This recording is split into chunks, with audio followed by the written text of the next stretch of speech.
Bonjour à tous, donc moi c'est Jérémy, le nom de scène entre guillemets Jérém Star. Pourquoi Jérém Star? Parce que c'est second degré et parce que fut un temps j'avais envie, comme beaucoup de jeunes d'aujourd'hui, de faire le buzz, de vouloir être connu à tout prix sans forcément avoir de talent. Donc c'était un peu second degré, le mec qui se prend pour une star, Jérém Star. Donc voilà, et que dire d'autre? Donc voilà, aujourd'hui je me suis autoproclamé journaliste parce que c'est vrai que fut un temps j'avais l'habitude de me foutre à poil pour me faire remarquer. Parce que je me suis dit, si je vais sur un plateau télé parler, je sais pas, de la mucoviscidose ou du massacre des phoques en Alaska, tout le monde s'en fout. Donc, il faut faire quelque chose qui va intéresser la société, donc de la bêtise, donc se foutre à poil, donc du trash, de la provoque. Voilà, donc après, je me suis servi de ça pour me faire des petits contacts un peu dans le milieu, analyser un peu ce qui plaisait dans les médias et quelle chose avait le plus de répercussions. Et après, j'ai décidé de faire des interviews people, d'associer mon image à des gens plus connus que moi pour me faire connaître. Et c'est comme ça qu'est née l'aventure du journalisme. Donc maintenant, j'écris des articles people sur plusieurs sites, Gossip, La Conciergerie qui est mon site. Je fais des interviews de people dans mon bain. Voilà, c'est le concept, faire des interviews dans un bain moussant. Parce que moi, ça m'emmerde en fait de faire des interviews sur un fond blanc comme ça. Donc, je fais ça dans mon bac des canards et des vibromasseurs. C'est drôle. Et voilà. Alors le buzz, moi je le décrirais comme une manière enfin, le buzz c'est plutôt un emballement médiatique pour moi, quelque chose qui n'est pas forcément intelligent mais qui va faire parler, être pris partout et déclencher des réactions, notamment beaucoup de haine, beaucoup de commentaires négatifs. C'est surtout ça pour moi le buzz. Le meilleur buzz, je dirais que c'est quand je suis allé sonner chez Paris Hilton il y a 4-5 ans et que j'avais trouvé en fait où elle habitait et je me suis dit, bah tiens, ça serait un peu con d'être devant chez elle et de ne pas y entrer. Donc je me suis dit, allons-y au taquet. Et j'ai sonné chez elle et elle a ouvert. Et donc là, toutes les caméras des USA ont filmé. Je me suis fait passer pour le petit français qui était complètement à la ramasse et qui était venu que pour elle. Alors pas du tout, hein, mais bon voilà.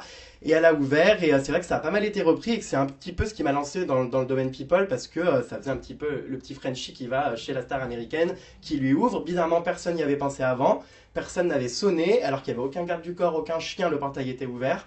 Donc ça, je dirais que c'est un bon buzz. Alors quand je prépare un buzz, en gros, donc là je fais plus le buzz tout seul parce que j'ai vraiment atteint mes limites. Donc en général je m'associe à quelqu'un. Donc je prends un people en mal de notoriété ou un people qui a fait Secret Story et dont plus personne ne parle forcément. Je lui fais faire une interview. Donc déjà rien que le fait de le mettre dans un bain, ça fait le buzz parce que les gens se disent qu'est-ce qu'il fout comme ça à moitié à poil dans un bain. Et voilà, et puis après je lui pose des questions assez drôles, donc par exemple, avec qui a-t-il couché dans l'aventure, combien mesure le plumeau d'un tel, donc c'est des questions un peu décalées qui finalement font rire les gens, et voilà, et puis je mets aussi au point certaines choses avec eux. Je pense à Kevin et Caroline de Secret Story, je sais pas si vous connaissez, qui eux, bon voilà, on n'en parle plus trop, et en fait ils ont menti à tout le monde parce que ça faisait longtemps qu'ils s'étaient remis ensemble, mais personne ne le savait. Donc avec eux, j'ai un petit peu fait la séquence avant qu'elle sorte dans les magazines, je leur ai fait raconter tout l'envers du décor, pourquoi ils avaient menti et tout. J'ai donc ensuite tourné la vidéo, je fais tout un teasing après, dans quelques heures, retrouver des déclarations inédites. Donc les teasings, c'est uniquement sur les réseaux sociaux.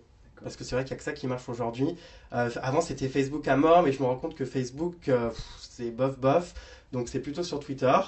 Et voilà. Et donc je fais beaucoup de teasing, des titres accrocheurs, aussi du chantage. C'est-à-dire que je dis aux gens, tant que vous n'avez pas rejoint ma page Facebook et qu'on n'est pas 40 000, pas de diffusion d'articles.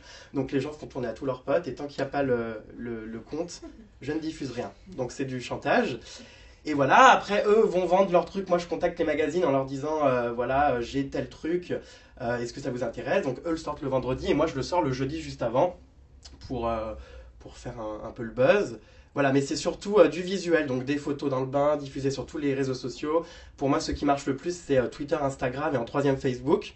Parce que Facebook, aujourd'hui, il y a un tri en fait des informations, c'est-à-dire que quand vous avez une page fan, il y a des trucs qu'on voit jamais parce qu'en fait, il faut payer maintenant pour que ça apparaisse dans tous les flux d'actu, tandis que Twitter, tout le monde voit, donc je favorise vraiment Twitter et Instagram.